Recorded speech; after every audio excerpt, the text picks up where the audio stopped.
1830, Pennsylvania. The horrifying story of the Whispering Oak Brothel and its 32 unfortunate victims. In the remote Allegheny Mountains of Pennsylvania, where a treacherous trail carved its difficult path toward the new settlements of Ohio, there stood a brothel that travelers spoke of in enchanted whispers. They said that the Whispering Oak Brothel offered a charm that no other place could match, a warmth that far surpassed strong liquor and intoxicating dances. Madame Eleanor Voss and her 6 beautiful and talented prostitutes ran this earthly paradise, and weary men would arrive as drifters but leave feeling as if they had found a sanctuary, something worthy of braving any danger to return to. The reputation of Whispering Oak spread far along the trade routes.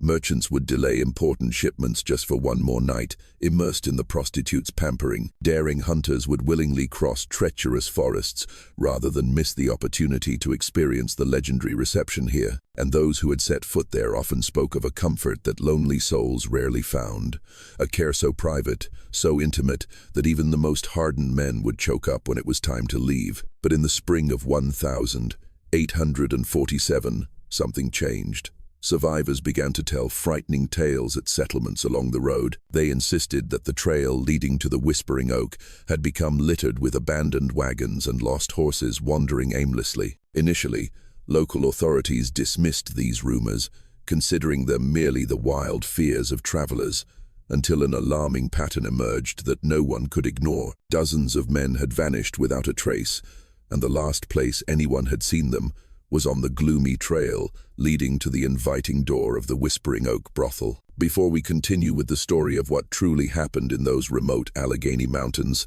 I need you to do something for me. Hit that subscribe button and ring the notification bell. You won't want to miss stories like this. And tell me in the comments where you're listening from. I love connecting with listeners from across the country who share my fascination with America's buried secrets. What the authorities were about to discover would reveal that the charm travelers found at the Whispering Oak Brothel came with a price far bloodier than anyone could have imagined. The year was 1830 when Eleanor Voss, a 35-year-old widow with a mysterious past, acquired an old inn deep in the Allegheny Range. With a sharp business mind and experience gained from her years as a prostitute in Philadelphia, Eleanor transformed the place into the Whispering Oak Brothel. She selected 6 young women, each possessing a special skill to attract and ensnare travelers. Lillian, 25, possessed a mesmerizing beauty and a talent for psychological manipulation, specializing in seducing wealthy merchants and making them pour out their hearts. Rose, 23, inherited secret knowledge of herbs, capable of brewing mesmerizing drugs from forest plants to create special liquors. Clara, 21, had an enchanting voice that could soften the hardest of hearts, making travelers forget all their vigilance. Violet, 20, was skilled in intoxicating dances that could hold any guest captive through all-night parties. Ivy, 19, had an innocent and pure appearance, specializing in using intimate conversations to extract information about guests' wealth and itineraries. And Daisy, the youngest at 18, had sophisticated thieving skills, able to lift wallets and valuables without anyone noticing. The Whispering Oak Brothel was built in the shadow of a giant, ancient oak tree, back when the trail was just a dangerous path through the wilderness. By 1830, it had become one of the most infamous stopping points for merchants, hunters, and migrants seeking solace on their arduous journey. The main house, a sturdy 2-story log structure, was hidden behind dense foliage, overlooking a misty valley. Inside was a cozy common hall with an ever-roaring fireplace and 6 lavishly decorated private rooms, ready to serve high-paying guests. But what made Whispering Oak special wasn't just its appearance. It was the reputation for pampering that Eleanor had carefully cultivated. Travelers from distant places would speak of intoxicating nights, of Clara's singing, Violet's dances, and the feeling of being loved that Lillian provided. Eleanor had built something more powerful than temptation. It was blind trust. The brothel also had a single handyman. Amos Reed, a local hunter who lived nearby, was the only one trusted to carry out the special jobs that required silence and ruthlessness. His knowledge of the ravines and underground streams was invaluable, and his silence had been bought with gold. The summer of 1830, marked the beginning of what travelers would later remember as the golden years of the brothel. Eleanor and her girls, initially working together for survival, discovered they possessed a terrifying ability to make guests feel not just welcome, but desired and adored. Eleanor's shrewdness kept the operation profitable. Lillian's deadly charm kept guests lingering longer than planned. Clara's voice and Violet's dances enhanced their reputation as a den of pleasure, and the innocence of Ivy and Daisy made even the most suspicious men smile and open up. But something rotten was spreading beneath this alluring facade. The isolation that had once been a business advantage now provided something else entirely: privacy. And privacy for 7 women with calculating minds and no moral compass could be a truly dangerous weapon. It was a winter evening in 1832 when Henry Caldwell arrived at the Whispering Oak, and with him came the first sign of the encroaching darkness. Caldwell was a wealthy merchant from Philadelphia, traveling alone with a heavy purse of gold intended for buying land in Ohio. He was a 50-year-old man, long widowed, with no children and few relatives, exactly the type of prey that Eleanor and her prostitutes later learned to identify with chilling precision. The weather was freezing, and snow was beginning to fall heavily as Caldwell's horse found its way to the warm lights of the brothel. Eleanor greeted him at the door with a well-practiced smile, immediately noticing the fine fabric of his coat, the weight of his saddlebags, and most importantly, the deep-seated loneliness in his eyes. A man traveling alone with a fortune carried more than just money. He carried a desperation for human warmth. "Welcome to Whispering Oak, sir," Eleanor said, her voice a perfect blend of formality and intimacy.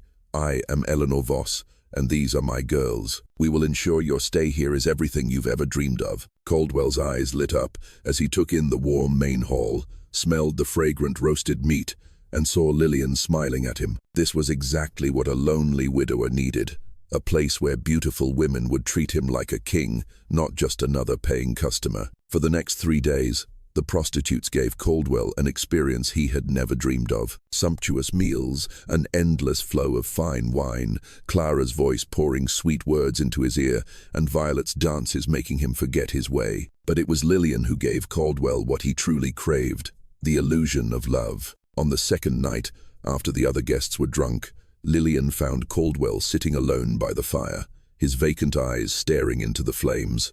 She approached him with a flask of precious wine. "You seem troubled, Mr. Caldwell," she whispered, sitting down beside him. "Sometimes sharing a burden makes it lighter." For the next 2 hours, Caldwell poured out his heart to the beautiful woman.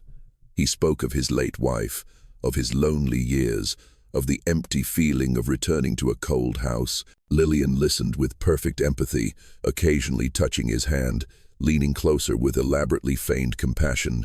"Loneliness is a terrible thing," she said as the fire died down, "but it doesn't have to last forever." What happened next was never recorded, but Caldwell's behavior the next morning said it all. He walked about with the contented expression of a man who had rediscovered his reason for living. He decided to stay for 3 more days, despite his plans to buy land in Ohio. Most importantly, he began talking about returning to Whispering Oak on his way back. "I have never been treated like this," he told Eleanor as he prepared to leave. "You and your girls have created something truly special. I will recommend this place to everyone." Eleanor smiled and accepted his generous payment, nearly double the required amount, pressed into her hand with sincere gratitude. "We will always be waiting for you, Mr. Caldwell. Safe travels." But Henry Caldwell would never complete his journey to Ohio. His horse was found a few days later, wandering near a ravine. Caldwell himself had vanished, leaving only a mystery that no one bothered to investigate seriously. The assumption, logical enough for the treacherous mountains, was that he had fallen victim to highwaymen or wild beasts. Only Eleanor and her prostitutes knew the truth. Amos Reed, the hunter, had been waiting in a dense forest a mile from the brothel when Caldwell left that morning. The man knew every trail and possessed a quiet ruthlessness, making him the perfect tool for tasks requiring absolute discretion. Caldwell never saw the blow that ended his life, delivered with a hunting axe to the back of his neck. His body was thrown into a predetermined deep ravine, where the swift current and wild animals would do the rest, while his heavy purse of gold found its way back to the secret cellar under the Whispering Oak. That night, Eleanor and the 6 girls sat around the dining table, counting Caldwell's gold and planning their future. Eleanor had done the calculations. The amount they had just acquired far exceeded the brothel's legitimate profits for an entire year. Lillian had proven that lonely men could be manipulated with shocking ease. Rose had shown that traces could be erased with knowledge of poisons, and the other girls had proven that even the most innocent-seeming people could keep terrible secrets. "No one will look for him," Eleanor said, her voice cold as she stacked the gold coins. "A widower, no children, traveling alone to a place where no one knows him. Perfect. Almost too easy," Lillian added, still wearing the seductive smile she had used to enchant her victim. "He was ready to give us everything." What they had discovered on that cold winter night was something more powerful than beauty. They had discovered how to make people disappear. The winter of 1832 gave Eleanor and her prostitutes time to perfect their methods and establish the protocols that would serve them for nearly 2 decades. Eleanor, with the mind of a cunning madam, developed a system to identify the ideal prey. A man traveling alone, carrying a lot of cash, with few family ties, and no specific schedule that might raise an alarm if he disappeared. Rose's role expanded beyond mixing drinks. Her knowledge of mountain herbs extended to a detailed study of poisons. Belladonna berries could cause hallucinations and memory loss. Water hemlock could kill within hours, leaving few traces. She created a secret herb garden behind the brothel, disguised as a simple kitchen garden. Lillian perfected the art of emotional manipulation. She studied her targets carefully, transforming herself to fit their desires. For the pious man, she became devout. For the scholar, she became a witty conversationalist. The ability to become whatever a man needed was her most terrifying weapon. Ivy and Daisy, though young, played a crucial role. Ivy's innocence was the perfect cover, allowing her to extract information about guests' backgrounds, plans, and finances without arousing suspicion. Meanwhile, Daisy ensured that no valuable items were left behind, and Amos Reed handled the final step. He was a master of disposal. Bodies were carried away under the cover of darkness, thrown into ravines or buried in swampy areas where they would never be found. Personal effects were sorted. Gold and silver were kept, while anything that could identify the victim was burned or buried separately. The spring of 1833 brought their second victim, a fur trapper named Jacob Reed from New York. Reed was carrying nearly $800 in cash, the profits from a successful trapping trip. He was a 40-year-old man, known for his gruff personality and his habit of traveling alone to avoid sharing his profits. Reed arrived on a chilly April evening, immediately drawn to the warmth and laughter emanating from the brothel. After weeks of wandering in the forest, Eleanor and her girls deployed their strategy perfectly. Eleanor chatted with him about market prices, learning about his financial situation and plans. Rose served hearty meals that made him reluctant to leave. Ivy and Daisy used their youth to make him feel important and worldly. But it was Clara who sealed Reed's fate. On the third night, she found him sitting alone in the main hall, cleaning his hunting rifle. She approached, asking him about his hunting stories, and with her clear voice, she sang him folk songs about the mountains and adventures. Clara approached with feigned shyness, asking if he could tell her about his hunting trips, as she, a mountain girl, always longed to hear stories of the wider world. For 2 hours, Reed enthusiastically told Clara about his encounters with bears and the cold winter nights in the forest. His voice grew more boisterous and confident as she listened with rapt admiration. When he finished, she placed her hand gently on his sturdy arm and told him he was the bravest man she had ever met. The loneliness that had hardened around the gruff hunter's heart for decades began to melt. "I've never met anyone like you," he said, his voice hoarse with emotions he had long suppressed. "You make me feel alive again." "Then don't be in a hurry to leave tomorrow," Clara replied, her eyes reflecting the firelight with perfectly calculated sincerity.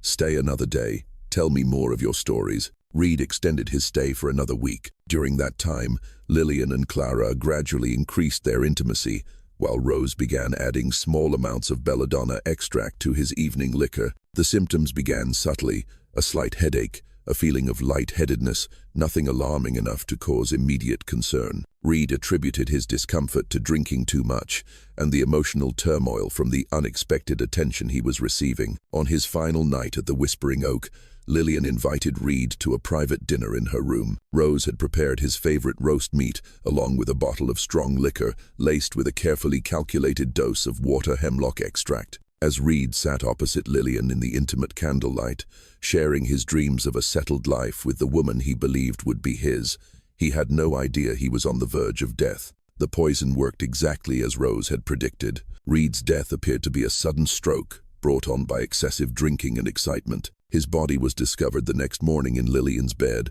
apparently having passed away peacefully in his sleep after a night of passion. Even if a doctor had examined him, the symptoms were perfectly consistent with a natural stroke in a middle-aged man with a habit of drinking. Amos Reed took care of the rest. Under the cover of darkness, Jacob Reed's body was thrown into the same ravine that had swallowed their first victim. His money and valuable personal effects disappeared into Eleanor's growing treasury, while his hunting rifle and furs were sold to passing traders weeks later. His disappearance was attributed to his decision to venture deeper into the wilderness in search of new hunting grounds, a plausible explanation that no one bothered to question. By the end of 1833, Eleanor and the prostitutes had perfected a system that was virtually undetectable. They had learned to space out their crimes, never targeting more than 2 or 3 victims a year to avoid creating a suspicious pattern. They developed perfect cover stories for guests who left suddenly, from strokes to hunting accidents to the decision to seek a new life in the West. Most importantly, they had learned to trust each other completely, creating a conspiracy so tight that not a whisper of their activities ever reached the outside world. Just when we thought we had seen it all, the horror at the Whispering Oak deepens. If this story is sending chills down your spine, share it with a friend who loves dark mysteries. Hit the like button to support our content, and don't forget to subscribe to never miss stories like this. Let's find out what happens next, because Eleanor Voss and her prostitutes were just getting started. From 1834 to 1846, the Whispering Oak brothel achieved a reputation that spread throughout the trails of Pennsylvania and beyond. Travelers spoke of it with the same longing tone reserved for the most luxurious establishments in Philadelphia or New York. Eleanor and her prostitutes had created something unprecedented, a remote brothel that provided luxury and pampering services on par with the most extravagant dens of pleasure. Eleanor had significantly expanded her legitimate business operations. The brothel now maintained a bar with expensive imported liquors, hosted lavish parties, and even offered recreational trips for wealthy groups of merchants. These legitimate activities provided substantial income and, more importantly, gave Eleanor the reputation of a successful, respectable businesswoman, not just a common madam. The guest log from this period, which Eleanor kept meticulously, told the story of their success. Merchants from Philadelphia, politicians from Harrisburg, land speculators from New York, and adventurers from distant places had signed their names in Eleanor's elegant book. Many returned multiple times, becoming loyal patrons who praised Whispering Oak to their colleagues and friends as a paradise on earth. But hidden behind this legitimate success was an elaborately orchestrated killing machine operating with cold precision.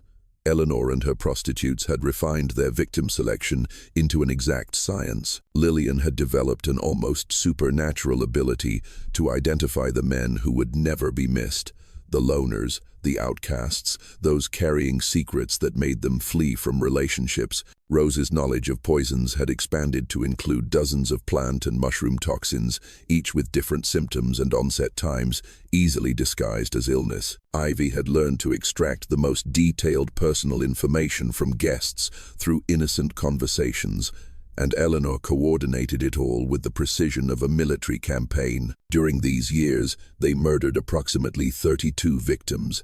Each death was carefully planned and executed according to strict protocols to minimize risk while maximizing profit. They developed detailed profiles of their targets, sometimes observing potential victims for days before making their final decision. Consider the case of Elias Thorne, a geologist from Boston who arrived in October 1840. Thorne was surveying coal deposits for a railroad company, a job that required him to travel alone through remote areas for months at a time. He carried expensive surveying equipment, along with a large sum of money to acquire mining rights he had identified as promising. Eleanor immediately recognized Thorne as an ideal target. His work required prolonged absences from civilization, meaning his disappearance might not be noticed for months.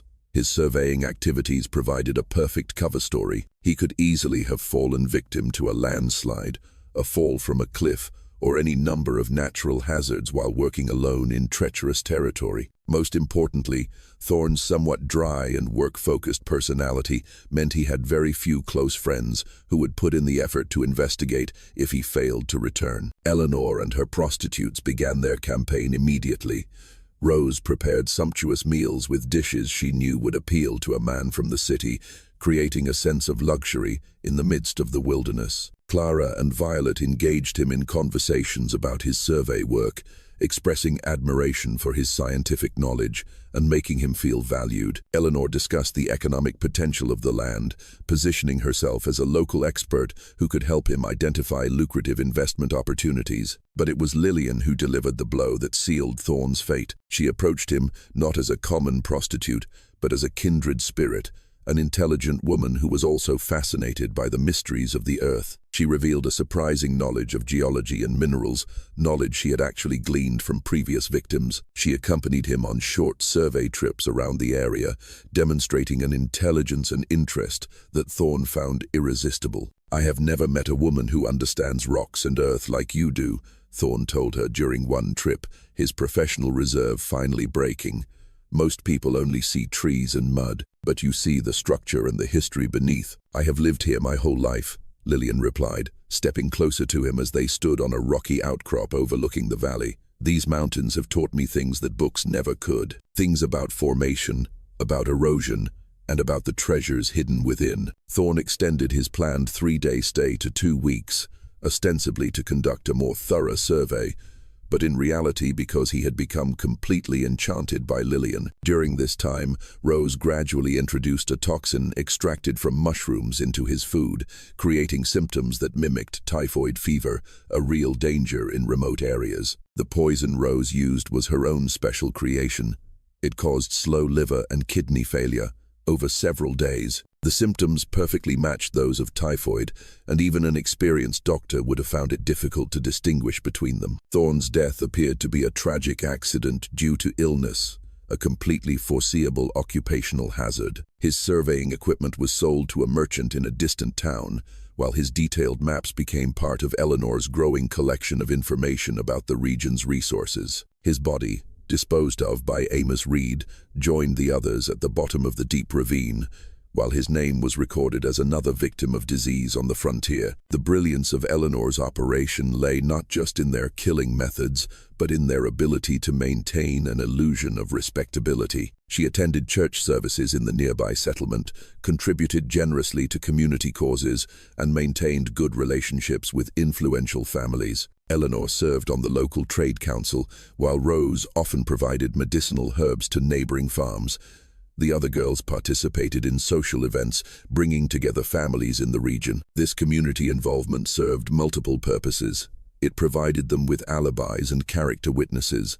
It gave them access to information about travelers passing through the area. Most importantly, it established Eleanor as a pillar of the community, a person whose word would never be questioned by local authorities. Eleanor also developed a vast business network to legitimize her growing wealth. She invested in land purchases throughout the region, gradually assembling a profitable property portfolio.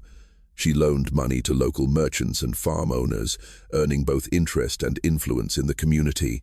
She even bought shares in stagecoach lines and river transport companies, diversifying her investments and creating additional sources of income.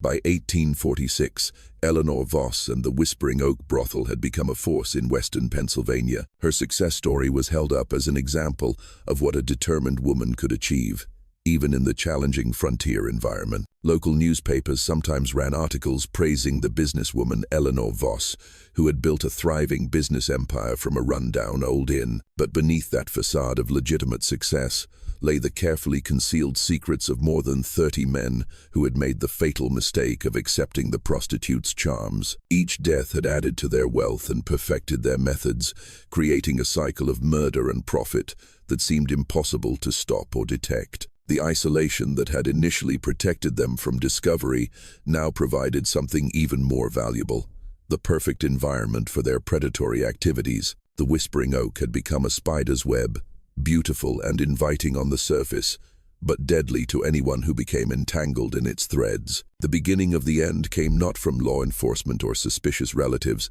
but from an unexpected source, one of their own prostitutes.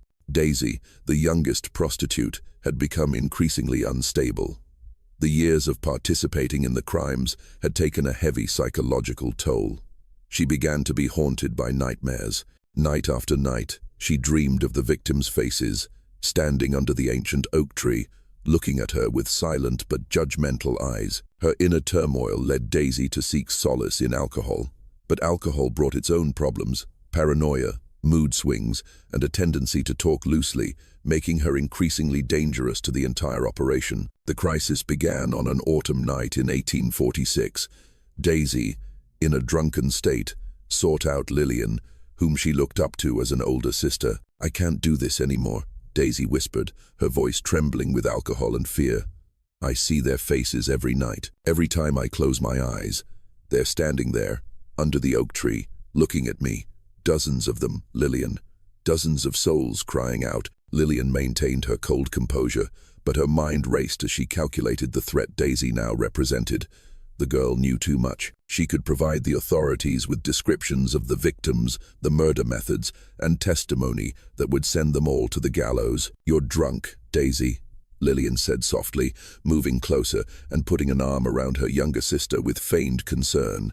"You're tired and seeing things that aren't real." "No." Daisy's voice rose dangerously, and Lillian glanced towards the guest rooms, hoping no one had heard. "I know what we've done. I know what you made me do, and I know it has to stop." Lillian tried to soothe Daisy, promising that everything would be all right, that they would talk when she was more sober. She finally convinced Daisy to return to her room with the promise that they would find a solution. But Lillian knew there would be no solution. Daisy had become a liability that threatened everything they had built, and liabilities had to be eliminated. Eleanor, when informed, agreed without a moment's hesitation. A few days later, Eleanor hosted a small party to celebrate a successful business deal. She explained it was a gesture to strengthen their sisterly bond. The party featured Daisy's favorite foods, along with a special wine that Rose had prepared. The wine contained a concentrated mushroom extract, enough to cause slow organ failure and make the death look like a sudden, violent illness. Daisy died quietly in her sleep that night. Her death was announced as being due to a sudden, violent illness, a mysterious disease common in the mountains. Rose, with her medical knowledge, confirmed this, and Daisy was buried in a corner of the garden, a tragic departure that was perfectly staged. Daisy's death solved their immediate problem, but created an unfixable underground crack. The remaining girls, especially Ivy, who was close to Daisy, began to feel uneasy. Their loyalty, built on greed and fear, was now wavering under the weight of a crime they had committed against one of their own. Eleanor realized that her operation was entering a dangerous phase. The network of complicity that had protected them for nearly 2 decades was beginning to fracture. Any unusual event could trigger an investigation that not even her influence could suppress. She began to consider contingency plans, perhaps even abandoning the Whispering Oak. The last victim to die at the Whispering Oak brothel was Marcus Thorne, a land speculator from Baltimore, who arrived in March 1847 with a large amount of cash. Thorne was a sharp man in his 42nd, on his way to Ohio to finalize a major deal. His death followed the established script: a sudden heart attack after several days of being doted on by the prostitutes, especially Lillian. But Thorne's death marked a crucial change. For the first time in nearly 2 decades, they had made a significant mistake. Thorne had arranged to meet a business partner in Pittsburgh on a specific date, and when he didn't show up, this colleague, a well-connected man, started making inquiries. Those inquiries eventually reached the local authorities. Sheriff Elias Conway of Allegheny County was a capable lawman with the experience of a former hunter, but he had never encountered anything like the rumors surrounding the Whispering Oak. His initial investigation was routine. A few questions to confirm that Thorne had indeed stayed at the brothel and had left in good health. Eleanor provided her usual testimony, supported by carefully kept books, showing Thorne's departure date and intended destination. But Conway was more persistent than his predecessors. His investigation began to uncover small inconsistencies in Eleanor's story. An innkeeper in the next county remembered seeing a man matching Thorne's description, but several days after he was supposed to have passed through the area. A merchant recalled selling some supplies to someone resembling Thorne, but again, the timing didn't match the official departure date from the Whispering Oak. These discrepancies were minor and could have been explained by many innocent factors, but they were enough to plant seeds of doubt in Conway's mind. He began to look more closely at other missing persons cases involving travelers last seen in the brothel's vicinity, and the pattern that emerged was deeply disturbing. Sheriff Conway's investigation accelerated rapidly as he began to examine the broader pattern of disappearances around the Whispering Oak brothel. A review of county records revealed that over the years, at least a dozen missing persons cases involved travelers last confirmed to be at this brothel. While individual cases could be explained by the dangers of the frontier, the statistical coincidence was impossible to ignore. Conway was careful not to alert Eleanor to his investigation, conducting his inquiries discreetly and avoiding direct contact with anyone connected to the brothel. His breakthrough came when he approached Jonah Miller, the fur trapper who had initially reported the news. Jonah, still haunted by Daisy's story and increasingly suspicious of what was happening, proved more cooperative than ever. That girl, Daisy, she was terrified before she died, Jonah told Conway during a secret meeting by a stream, far from prying eyes. She spoke of the secrets of the oak, things that kept her up at night. That place isn't just a brothel, Sheriff. Something is very wrong there. This statement, combined with the inconsistencies Conway had already discovered, solidified his resolve. He recognized the signs of a larger conspiracy, a dangerous truth being hidden. He arranged a formal interrogation with Amos Reed, the hunter, whom he suspected was the weakest link. Amos's confession was halting and incomplete. Years of loyalty to Eleanor and fear battled with his instinct for self-preservation. He didn't dare directly accuse Eleanor, but he provided enough details about mysterious nighttime trips to the ravine, heavy sacks, and the gold coins he received for his silence. This gave Conway the evidence he needed to obtain a search warrant. The raid on the Whispering Oak brothel was conducted at dawn on the 20th of April, 1847, with a force of 6 armed deputies surrounding the house to prevent any escape. Eleanor and her prostitutes faced the arrival of law enforcement with practiced composure. Eleanor greeted Conway at the front door with a polite smile, expressing her hope that she could assist with any misunderstanding that had brought him to her establishment. Lillian appeared genuinely distressed at the suggestion that anything improper could have occurred at their respectable place. Rose offered to prepare tea for the officers, while Clara, Violet, and Ivy appeared confused and frightened by the accusations. But their performances could not hide the physical evidence that nearly 2 decades of murder had left behind. The search of the brothel revealed several items that clearly belonged to missing travelers. A distinctive signet ring engraved with Marcus Thorne's initials, a brass compass belonging to Elias Thorne, and a collection of letters, pocket watches, and personal items representing dozens of different victims. Even more damning was Rose's secret herb garden, which contained several poisonous plants with no common application. Her collection of books on botany and toxicology revealed an expertise far beyond what a normal herbalist would require. Hidden in Eleanor's room, investigators found a secret ledger detailing the assets of each victim. The discovery of the secret cellar under the floorboards was the final piece needed to confirm the scale of the crimes. Amos Reed, facing the gallows, led investigators to the cleverly disguised trapdoor. Inside, just as Jonah Miller had overheard, was a bloody treasure. And outside, at the bottom of the deep ravine, the search uncovered skeletal remains, eroded by time and animals, silent proof of the brutality of the Whispering Oak brothel. Inside the cellar, just as Sheriff Conway suspected, was a bloody treasure worth thousands of dollars. And at the bottom of the ravine, the search unearthed the skeletons of 32 men. Each skeleton told its own story of violent death. Some skulls showed signs of being crushed from behind. Other skeletons had no clear signs of trauma, suggesting the victims had likely died of poisoning, just as investigators suspected. The trial of Eleanor Voss and her prostitutes became one of the most sensational legal cases in Pennsylvania history. Newspapers across the country covered the case, fascinated by the story of a madam and 6 young women who had operated one of the most successful serial killing rings in American history. The prosecution, led by the Allegheny County prosecutor, presented overwhelming evidence of a conspiracy that had lasted nearly 2 decades and claimed the lives of more than 30 people. Eleanor maintained a cold and contemptuous demeanor throughout the proceedings, claiming all the evidence was planted by enemies trying to seize her business. Lillian broke down completely during her testimony, alternating between denials and tearful confessions, blaming Eleanor for forcing everyone. Rose refused to say anything, maintaining a stoic silence that many interpreted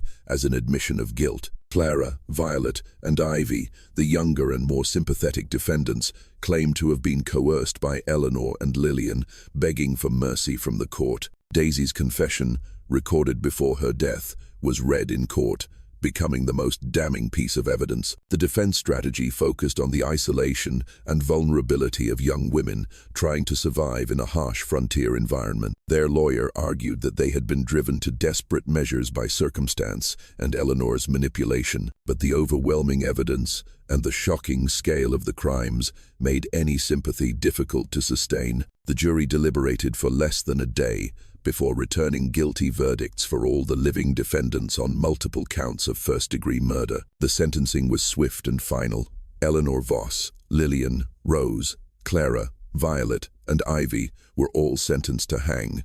Their execution was scheduled for October 1847. Amos Reed, for his cooperation, received a 15-year prison sentence and died in prison a few years later. The execution was carried out as scheduled on a gray October morning, with hundreds of spectators gathered to witness the end of the story of the Whispering Oak Brothel. Eleanor faced her death with the same cold composure she had shown throughout the trial, offering no final words of remorse or explanation. The other girls trembled and wept, clinging to each other in their final moments. Lillian, Rose, Clara, Violet, and Ivy stood together on the gallows, holding hands as the nooses were placed around their necks, a final moment of female solidarity, but a stark contrast to the calculated cruelty they had shown their victims.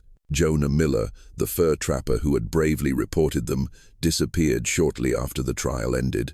Some rumors said he went west, to Ohio, to forget what he had witnessed. The trauma of exposing the crimes seemed to have made it impossible for him to settle anywhere or trust anyone again. Amos Reed, the hunter, faced charges as an accessory to murder, but thanks to his cooperation, his sentence was reduced to 15 years in prison. He died in prison in 1853, reportedly remaining silent, never speaking another word about the activities at the brothel. The Whispering Oak Brothel itself was sold at auction. The new owners, a family from Pittsburgh, tried to continue operating it as a legitimate inn, but the property's notorious reputation made it impossible to attract guests. The building stood empty for several years before being completely demolished by fearful locals. The ancient oak tree was cut down in 1849, but it was rumored that its whispers could still be heard on the mountain wind. The ravine where the victims' remains were discovered was sealed by a deliberate landslide under court order.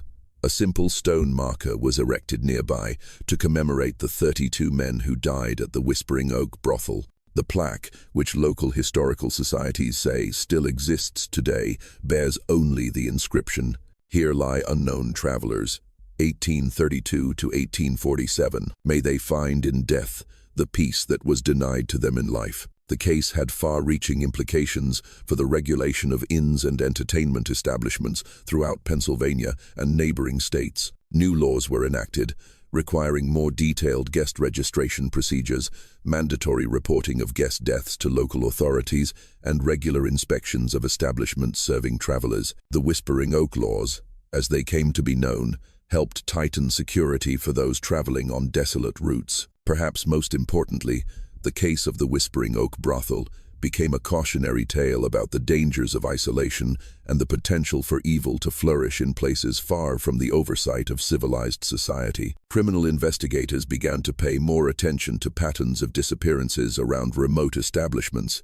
leading to the discovery of several smaller-scale operations that might otherwise have continued undetected. The financial investigation revealed the true scale of Eleanor's success. Her estate, including land, investments, and cash, was valued at over $30,000, a massive fortune at the time. The money was used to compensate the few victims' families that could be identified and to fund improvements to law enforcement capabilities in the remote areas of Pennsylvania. Modern criminologists who have studied the case note several factors that contributed to the incredible success of Eleanor and her prostitutes. Their operation combined careful victim selection, sophisticated killing methods, excellent body disposal techniques, and most importantly, a perfect cover story that made their crimes nearly invisible to contemporary investigators. The isolation of their location provided privacy for their activities, while their reputation for charm created a steady stream of potential victims. Psychological profiles developed by modern experts